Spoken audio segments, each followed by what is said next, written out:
Data statistik didapat dari Kementerian Perdagangan dan juga dari Kementerian Perindustrian bahwa 85% bahan baku industri nasional Indonesia importnya dari Tiongkok. Satu lagi, kalau trading, beli barang jadi untuk dijual lagi, ternyata 70% juga barangnya dibelinya dari Tiongkok. Kita perjelas, bahan baku industri artinya bahan setengah jadi. Kalau trading itu bahan jadi utuh tinggal jual. Sedangkan kalau Indonesia ekspor keluar itu bahan mentah alam ke Tiongkok yang dibikin setengah jadi oleh Tiongkok lalu diimpor balik ke Indonesia sebagai bahan baku industri atau barang jadi. Bahan baku tadi yang balik itu 50%-nya dari 85% bahan baku industri. Kita diputer-puter barang sendiri sesungguhnya. Tiongkok untung di tengahnya. Hebat Tiongkok. Ini negara tetangga kita ini bernegaranya kok kayak provinsi jadinya ya. Apa Tiongkok segitu hebatnya? Atau negara tetangga segitu lemahnya bernegaranya, terlalu urusin politik dalam negeri sehingga ekonominya dibuat dalam tanda petik bergantung dengan Tiongkok. Nggak heran transaksinya pakai yuan.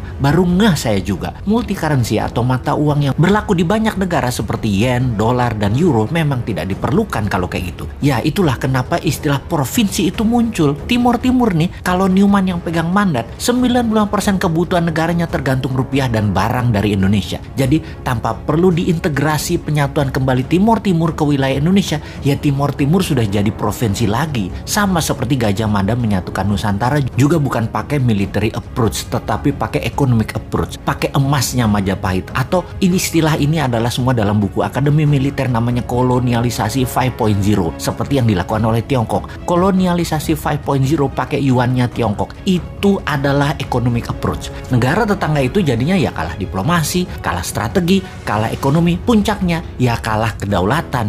Hal ini tanpa perlu menurunkan bendera merah putih diganti dengan merah bintangnya, ya sudah takluk jadi provinsi juga. Jadi apa kata Beijing deh seakan-akan. Tapi sekali lagi, untung masyarakatnya dibuat apatis nasionalismenya, nggak ngerti kedaulatan, nggak ngerti nation right. Kalau paham sudah biar tuh pejabat yang paling serba bisa itu. Saking baiknya atau nggak ngertinya bernegara pejabat puncaknya, di negara tetangga tersebut ada pejabatnya terbukti meletakkan uang di Pandora Papers aja nggak diapa-apain. Walau kalau ditanya nggak tahu duit dari mana tuh dapatnya pejabat itu. Pejabat loh ya. Rakyatnya kalau udah hal gini cuek. Mungkin sudah kadung cinta dan sudah kadung kena propaganda otaknya oleh ribuan buzzer bahwa anti pemerintah itu pasti kadrun yang kena radikalisme Timur Tengah. Bosman bahkan dibilang kadrun. Lah wudhu aja belum lengkap, ilmu agama tipis dibilang kadrun. Padahal kelompok oposisi yang kerjanya ngeritik tanpa solusi juga dihantam sama Bosman dengan pertanyaan sederhana. Lalu solusinya apa? Kepada para oposisi. Kalau solusinya hanya ganti pejabat, ganti pemimpin,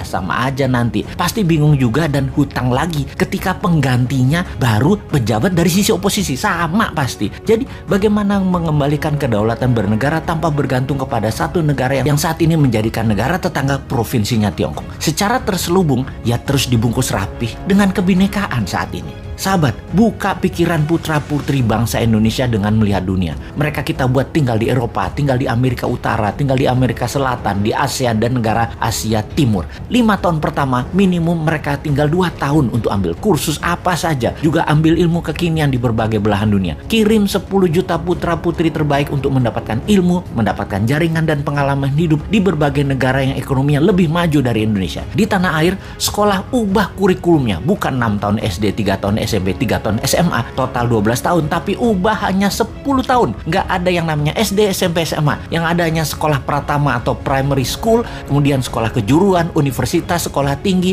akademi militer, kepolisian, dan lain sebagainya. Selesai sekolah pratama, maka ada wajib militer 2 tahun. Secara teknis, wajib militer selesai dulu, baru 10 juta putra-putri terbaik ini dikirim ke luar negeri dalam 5 tahun ke depan. 10 tahun ke depan, tambah lagi, ada 20 juta putra-putri terbaik ini memiliki nasionalisme yang kuat, berpikir terbuka, pandai, dan membuat banyak perubahan di tanah air tercinta ini hingga menjadi negara berdaulat utuh adalah karena pengalaman mereka selama mereka belajar dan melihat dunia. Itulah bekal untuk Indonesia emas di tahun 2045 versi Newman. Kita tantang yang lainnya, konsepnya mana? Jangan cari populer jual tampang dan kegiatan pakai anggaran Pemda dan anggaran negara dong. Modal sendiri tanpa jabatan, tanpa anggaran pemerintah kalau bisa.